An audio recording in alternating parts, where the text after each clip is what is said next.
Hey everybody, Rodman here. Thanks for tuning in to Kerbal Space Program. So last episode, I was working on RHD 17 and 17.5.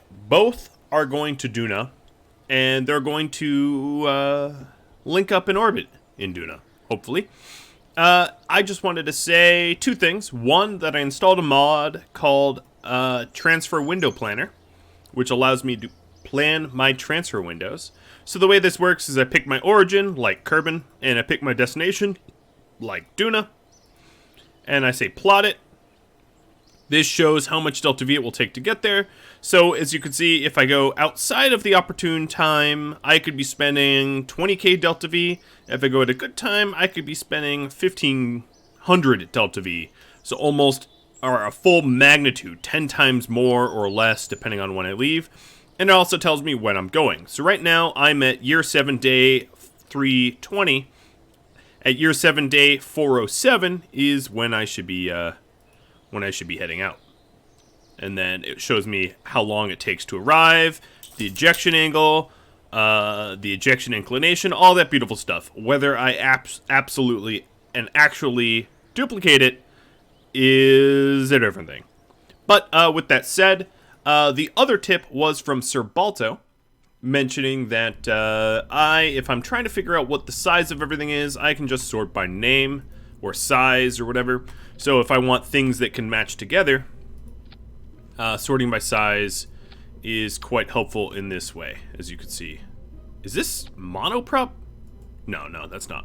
I was like, if that's monoprop fuel, that is a massive monoprop tank. No, it isn't. Okay, so that's a very good tip too. So let's go ahead and open up, don't save this, let's open up RHD 17 and staff it, because we'll be able to have a decent crew on it. So we're all going to send Valentina, Bill, and Bob. Bill has not even taken off yet, so he is, I'm sure, quite eager. And they'll be in the crew cabin, not the mobile processing lab. No, actually, you know what? They can be in the lab. I don't really care where they are. Is the lab... Am I landing with the lab? I don't recall. I believe I am landing with the lab. I'm bringing everything home. Yeah. Then I could just bring some other people, too, to level up. So let's bring a full complement. Okay, and we're going to put this on the tarmac and accelerate time to the window planned time, because let's just let science do its work for us. Still, the ksp.olex.biz site is quite useful. I'm not saying it isn't. But, okay, so let's go into the tracking station and accelerate time to roughly the point that we want it. So, day 407 was the thing. But day 406 and day 409, anything within that range should do.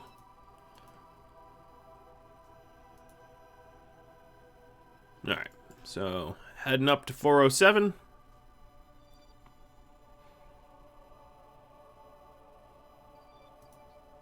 Okay, this is probably good enough. Let's go ahead and launch the ship. We're one day off of the best time window, but we are launching two crafts at once. So I want to kind of straddle the opportune window a bit, so I can get my transfer burns in. So, this is KSP-17. This is the one that has the mobile processing lab. This is the heavier one. Let's get underway. This is also going to be quite loud, so just ear trigger warnings here.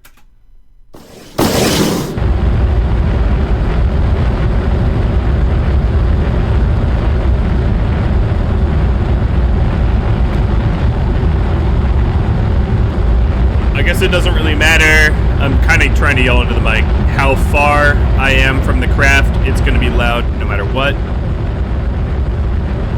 It's a big boy.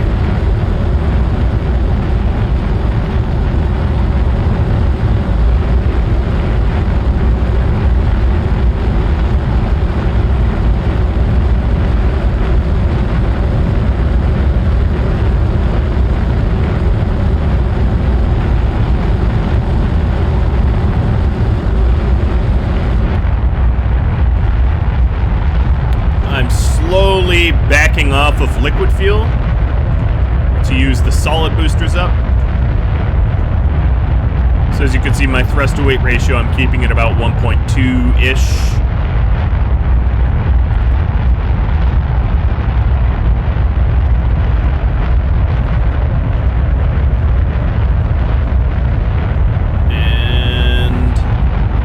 What I'm going to do is put these into parking orbit. Both crafts.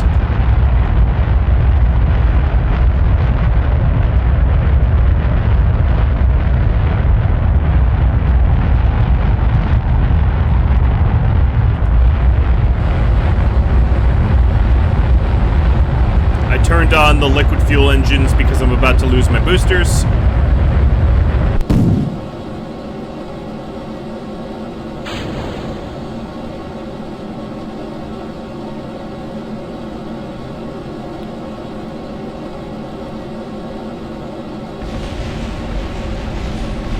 My thrust to weight is above 1.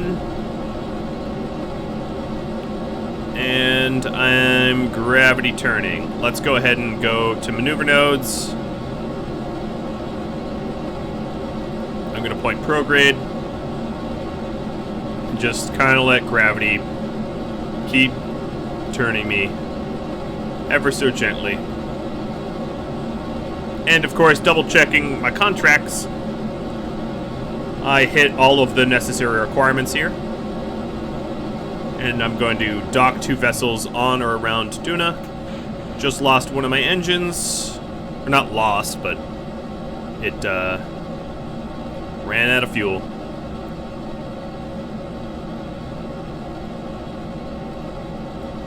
It's a pretty cool looking craft.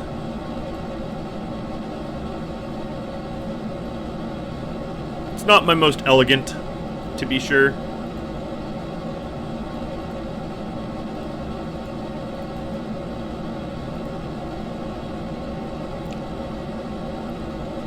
At the moment, my thrust to weight is not fully 1. I'm actually going to take off the gradual gravity turn just to gain some extra altitude so my thrust to weight goes up. Because as you can see here, I'm barely accelerating. Does not concern me yet, because now I'm at a 1. Basically, I have a whole lot of fuel. Now, I could have wired this up so that these engines also did some lifting, and just fueled the last stage to the first stage that gets staged off of this one, and then used all of these engines while blasting off. I just didn't. Partially because this Wolfhound is really inefficient in atmosphere anyway, and also it would add a little bit more complexity. It'd be nice, but I'm not too worried about it.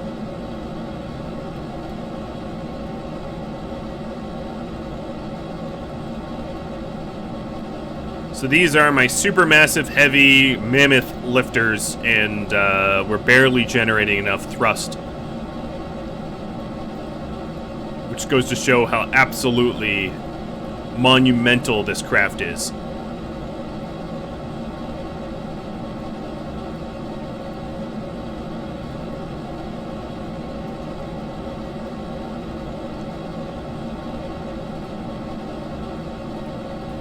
And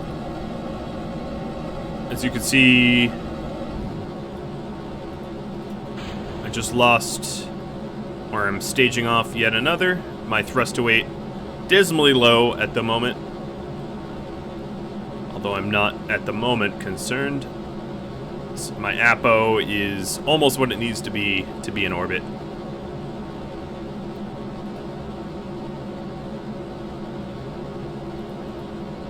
Alright, so right now you can see my delta V required for a transfer.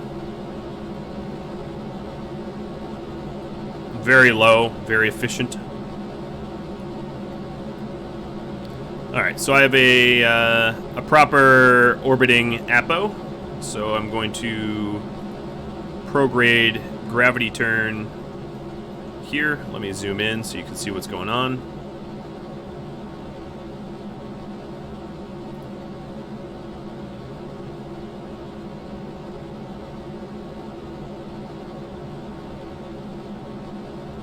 Now, because of my low thrust, it's going to take a while to circularize. Let me flatten this bad boy out. Make it look a little cooler.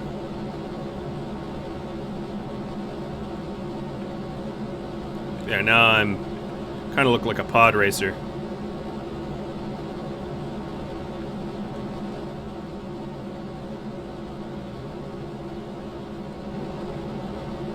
These aren't particularly efficient crafts at time efficient, but they're fuel efficient. As you can see, I still have 10k Delta V, which is a considerable amount of Delta V left.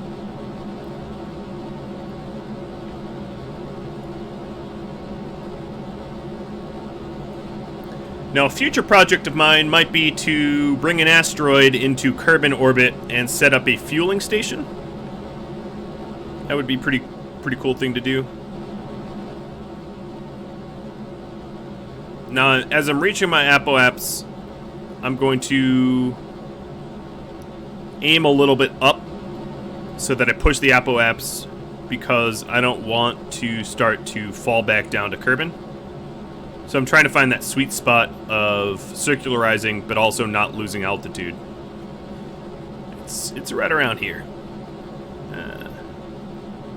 Let's see, right around here.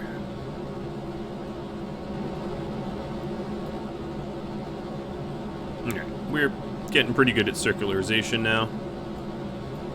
We're almost there. And because I'm in the right transfer window, I don't need to put it into a high parking orbit. Low park orbit is just fine.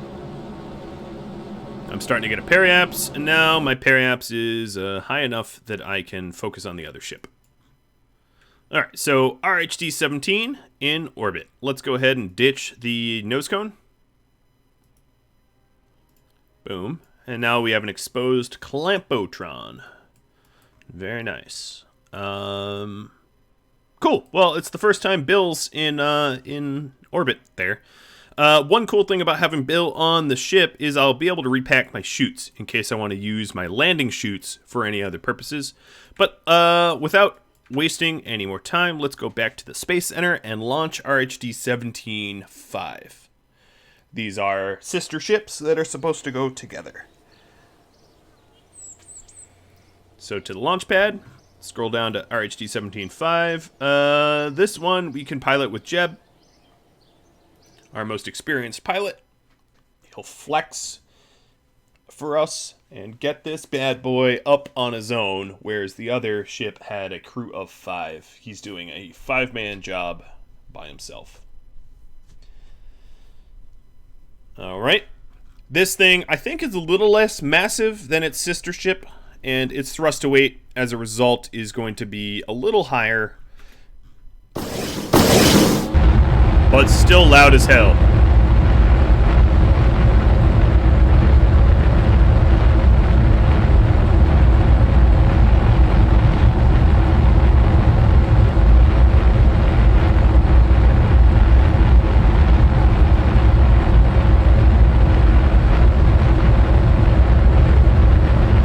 Telling me I'm at pretty much the perfect launch time. Of course, it is year 7, day 106, not 107, which is what the planner said would be best. Actually, it's saying 108 would be best now.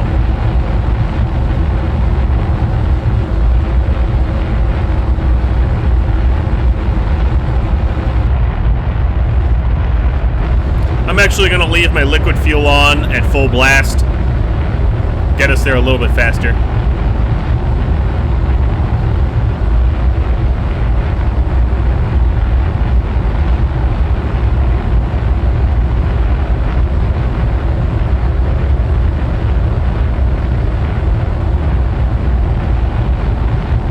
Does he even have a window? No. His window is totally clogged up by a rocket engine. It's that window right there.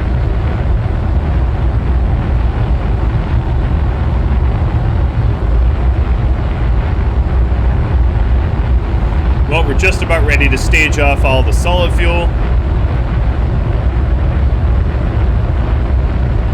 Watching it tick down here.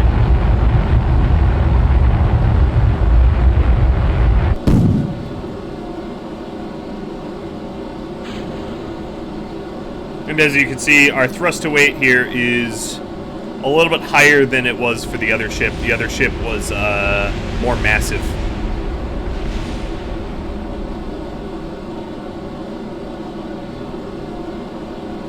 Let's look at our APO. This ship's doing a better job of circularizing and climbing and ascending than the other one.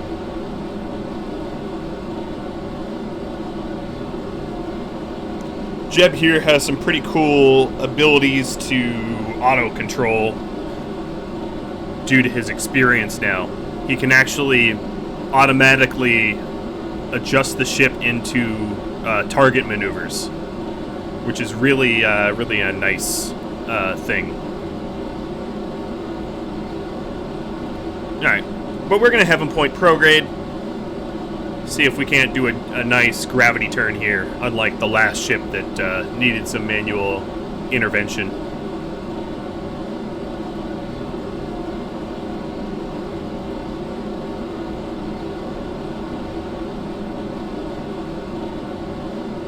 Despite the fact that this ship's a little less massive, it also has all the RCS. This ship is going to be the one doing the actual docking. The other ship's just going to sit there.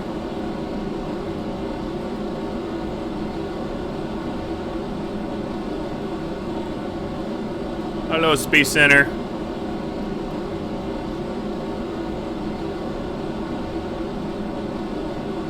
It's funny to think that this is just like a little dot in the sky to them now.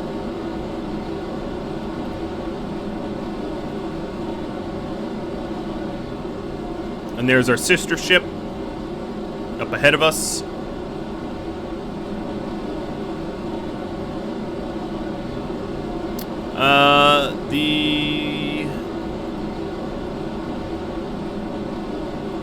The asparagus staging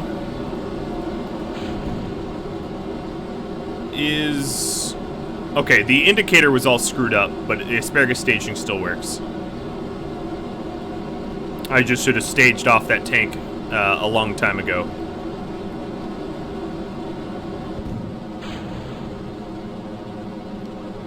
I was sort of not paying attention, and the fuel meters were sort of not working. So it's not all my fault. Alright, so we already have an APO of circularizing. So now I'm just going to point to the horizon and burn. My thrust to weight is not, of course, above 1 now, but I'll achieve orbit, no problem.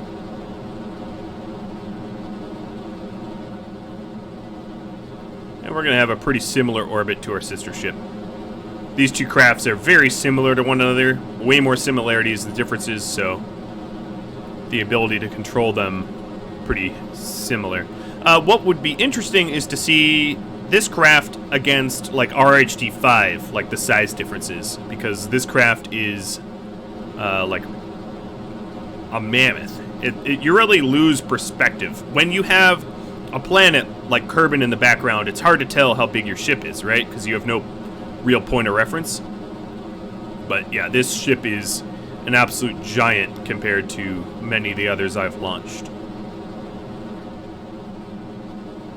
So now I'm sort of sitting in that sweet spot of circularizing and not re-entering.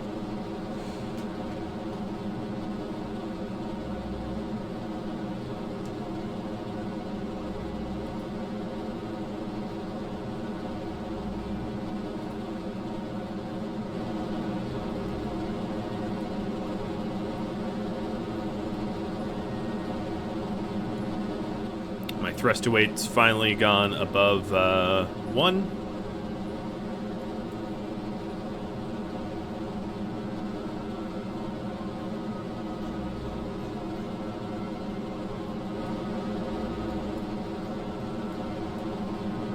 Now, if we go into the planner here, the ejection angle is 143 prograde, which is basically what I've been eyeballing this whole time.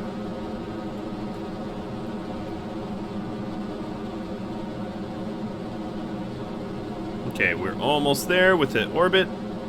Still suborbital. Alright, now this is orbital. Whew. It's hard on the ears, man. It's hard on the ears. I get it. Well, I can't really mute it, whereas you can, so you have that advantage. Let's go ahead and switch to this craft.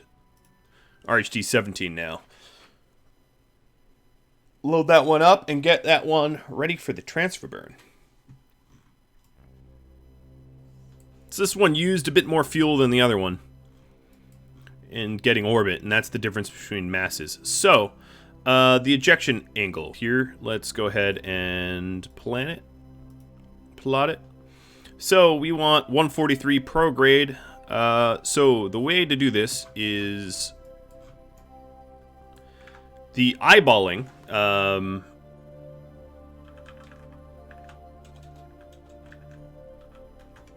Excuse me, just 1 second. The eyeballing will be just about past. I mean, I've done this before, but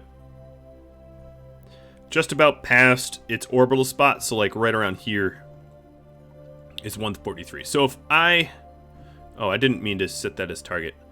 Unset. What I meant is add maneuver. And it will be an ejection maneuver. And let's set Duna as target. Go back to that maneuver and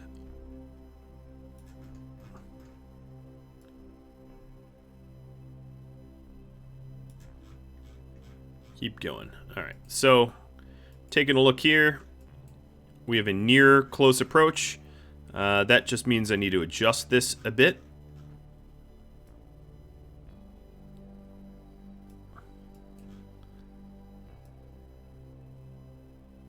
Okay. And then change the time when I eject. Timing is everything. Alright, so now we have a periapse of a lot.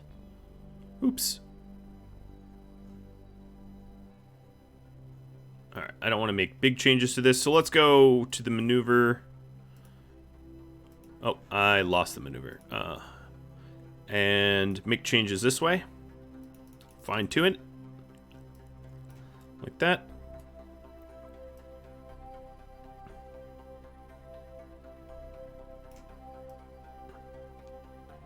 Try to get it as close to Duna as possible on first burn, and then I can fine-tune it even more. So actually, let's focus on Duna. So, we will see it intercept soon. There it is. Alright, so let's change this up a little. Get it as close to Duna as we can. Change the scale so I can make bigger changes.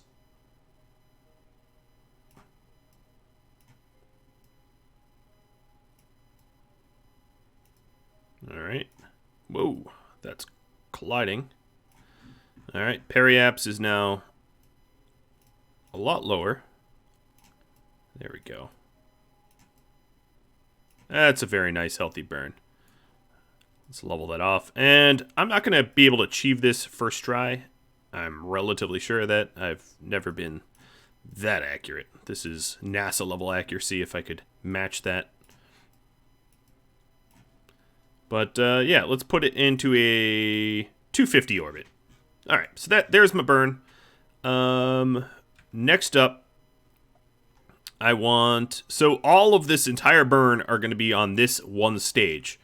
I'm not going to need a stage at all. As you can see, there's no tick marks here. I have 112, 29 Delta V left in these tanks, and this will take about 1100. So, which means the circularization and everything is going to be, I'll have quite a lot of fuel left, which is great. It's not a complaint. It's a success, in my opinion.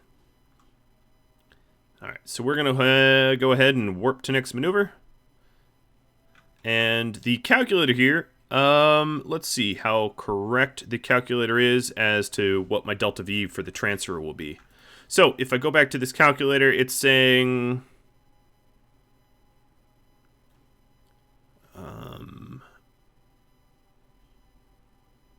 ejection delta V should be about 1077. I'm doing 1099. Not bad for just eyeball matching. It's probably because my my maneuver timing is a little off, and that cost me 20 extra delta V. But 20 is not bad. Not bad at all. All right, so let's go ahead and click on... Oops, let's refocus. Click on the maneuver, and then we can warp to it. And then our sister ship will basically do the same maneuver. So, burn time... I'll be burning at 90%. I start in just a few seconds here. Exciting stuff. 2, 1.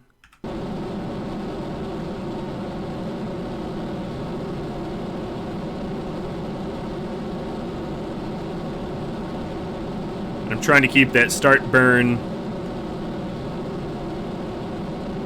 as close to 0 as I can. Meaning that I've matched the maneuver closely.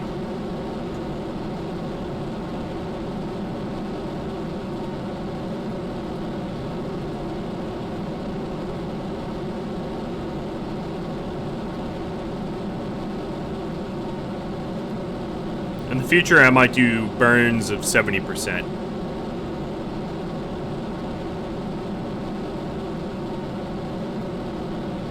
Just so that I have some wiggle room for adjustments.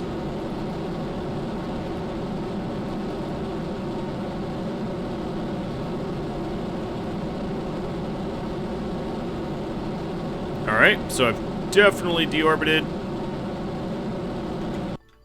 And I'm going to feather it a little bit at the end here. Oh, this is a heavy... unhappily unmaneuverable craft. Okay, at this point, although I still have some delta V left, I'm staging the big bad boys off because it's very cumbersome to make fine-tuned adjustments with such a big, massive craft.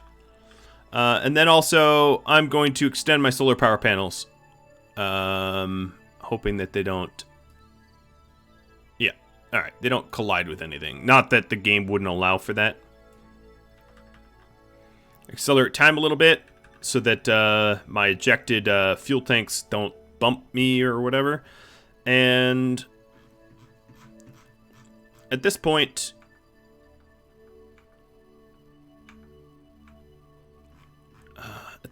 I don't even know how it looks. So let's go back to the ship here. And add a little maneuver that we do maybe not that soon. Okay. Add a little maneuver so that I can see how close I was to my proposed burn. At this point, I don't even see me intercepting at all. So I must have been way off. Or it's really more likely that, you know, I just need to make a fine-tune adjustment. So let's try that. So what I'm going to do is... I still have Duna as a target. Cool. Let's go add maneuver. And... Yep. I have a close approach, but not a sphere of influence approach. Come on, son. I don't want to stare directly at you. So right now I'm just trying to move the the maneuvers around to see why I'm not actually getting a full-on intercept. Must have strayed. I didn't think I deviated too much from my proposed burn, but the game would like to tell me otherwise. So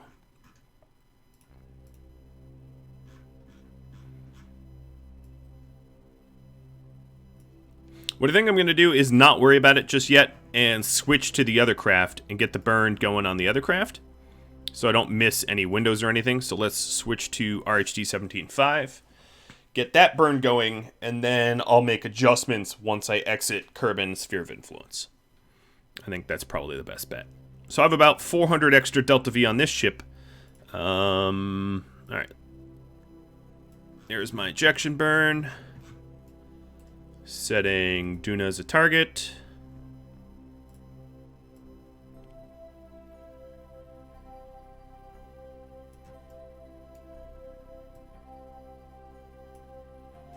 There's the close approach.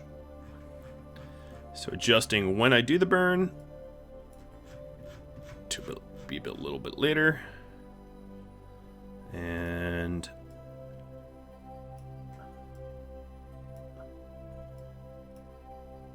there's a periaps there, but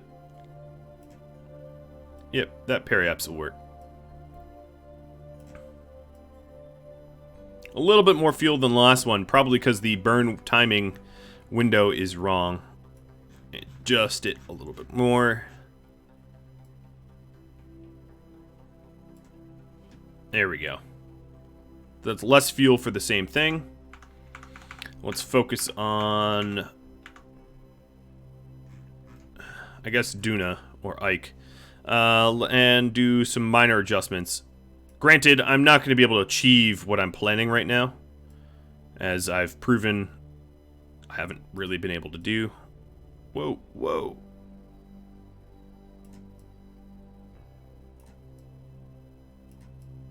Too big. Little adjustments. This is like a different of like 0.1 delta V, and we totally miss.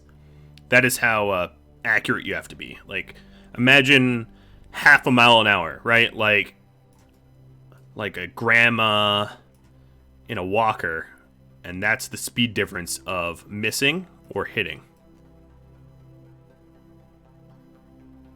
It's pretty insane when you think about the level of accuracy required.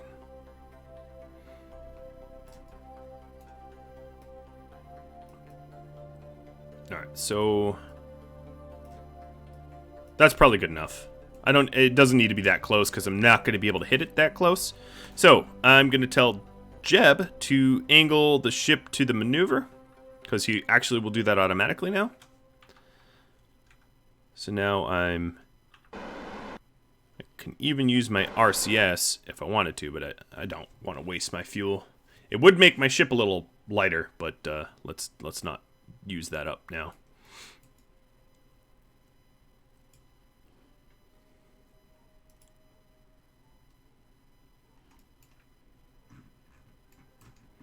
And that maneuver's coming up quick. So burn is in 25 seconds. So let's go. Why am I kind of just floating here? Could I start rotating to the maneuver, please? I'm actually going to start burning towards it. Speeding up my, I don't want to miss this, right? Alright, telling Jeb, aim at the maneuver now, and he'll do his best to stay on it.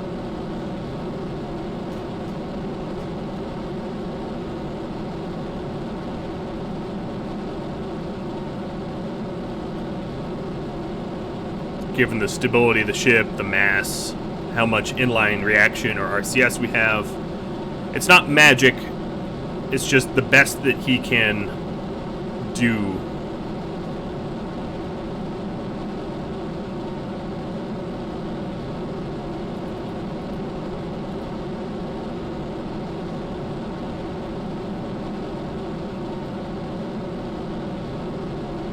And I think there's something wrong with this predicted burn time calculator.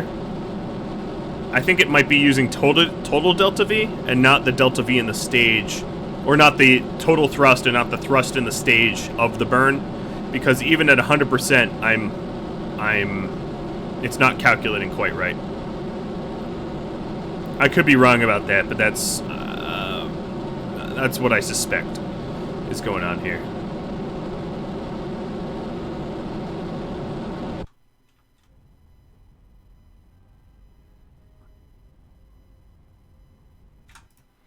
All right, so that was more or less what we're looking for. As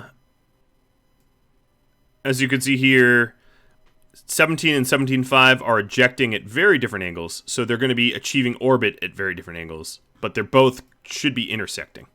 I'm going to switch back to 17, and that will be the first one we do adjustments to, so that we get a nice orbit. We have enough battery power that, although I should have activated the solar power panels of 17.5, it's not that much of an issue. Okay, so now that we have Kerbal orbit, or solar orbit rather, we'll make our adjustments here. So let's add a maneuver and adjust so that we're not just a close flyby, but we're actually hitting our mark.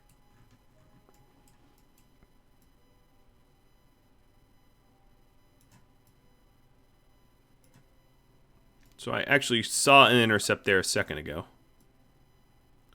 Yep, there's a periaps. Alright, let's move to Duna so we can see what this periaps looks like. It's all sorts of garbage. Cool. And the micro adjustments. We want a nice, gentle equatorial orbit that's somewhat close to Duna so that we can actually circularize easily and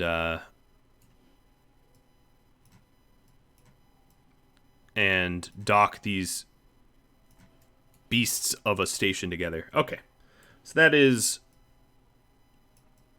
there. Nice. Oh, too much. Nice and level. Not too inclinated. And again, I doubt I'll be able to hit this first try. But it's just a target, right? So that's my target right there. Okay, so maneuver. This ship is going to be a lot easier to maneuver than the last one. The last one was a bit cumbersome.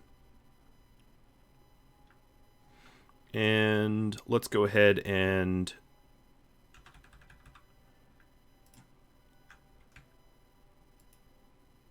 warp tanks maneuver.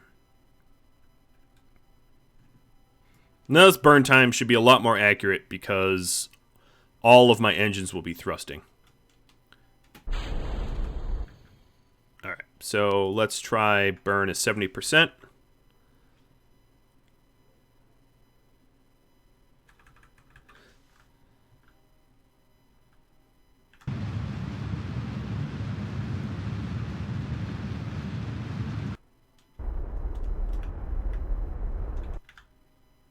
And little adjustments.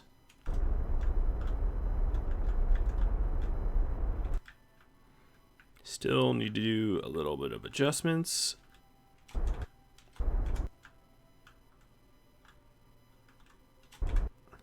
All right. Now, if we look at... oh, yeah. There we go. Nice. 234 periaps. A nice... mostly equatorial approach. That's pretty gorgeous. I gotta admit, that one looked nice. That felt nice. Okay, so next up, the other craft, RHD 17.5.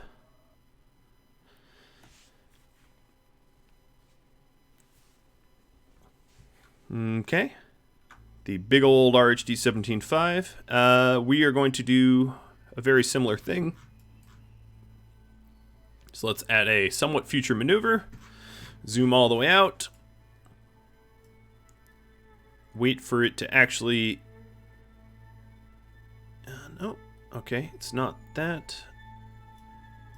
Not...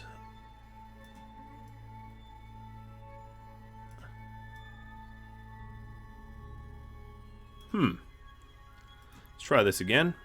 I can't seem to grab it. It's kind of hard to see why the approach is just an approach. Actually, no, I see it. But we had an intercept anyway. There it is. Perfect. So we're going to intercept it a little bit later than our other ship. But as long as the orbit's roughly the same. Oh, and this one looks pretty good. So let's go edit this one down. They'll be able to dock with one another. And of course, we need to be orbiting the same side, meaning not clockwise and counterclockwise.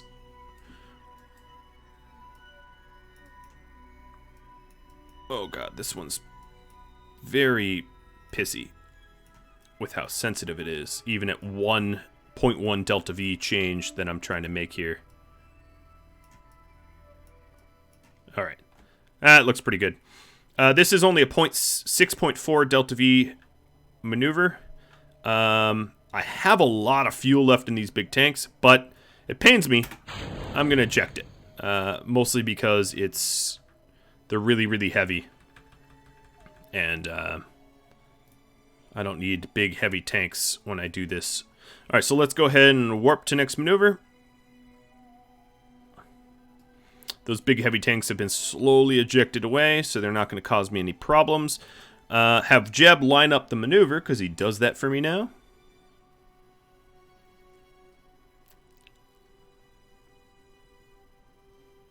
And I'll do a 20% or 30% burn. It's kind of been bugging me, this burn timing calculator is like kind of gross and wrong.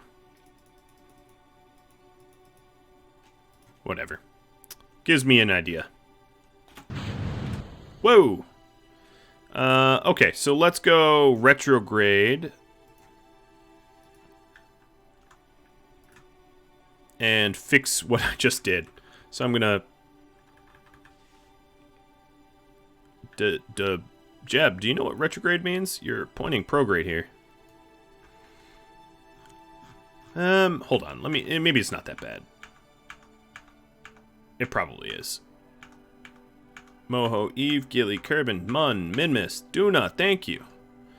Okay, yeah, it's not great. Let's adjust that. I overshot it considerably by 1 meter per second. Yes, that's all it took. And now I reversed it to -1 meter per second. And let's adjust this. Hello.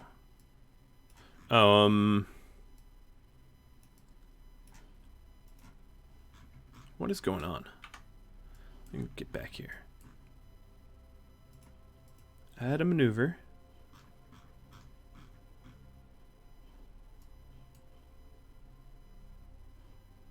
This is okay. Yeah, this is working. I'm just making sure the maneuver is even working because it didn't seem to be working a moment ago. Now adjust over to Duna. Now I see it. I didn't see that before. And let's make that -1 meter per second change.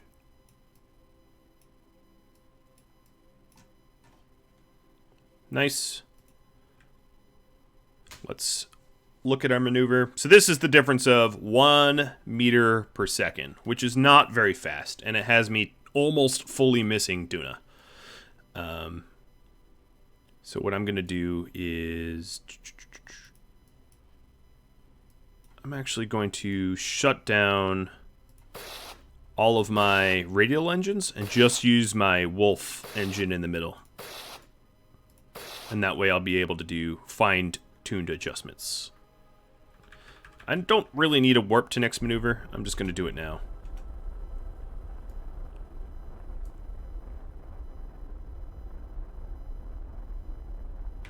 Alright, that looks beautiful to me.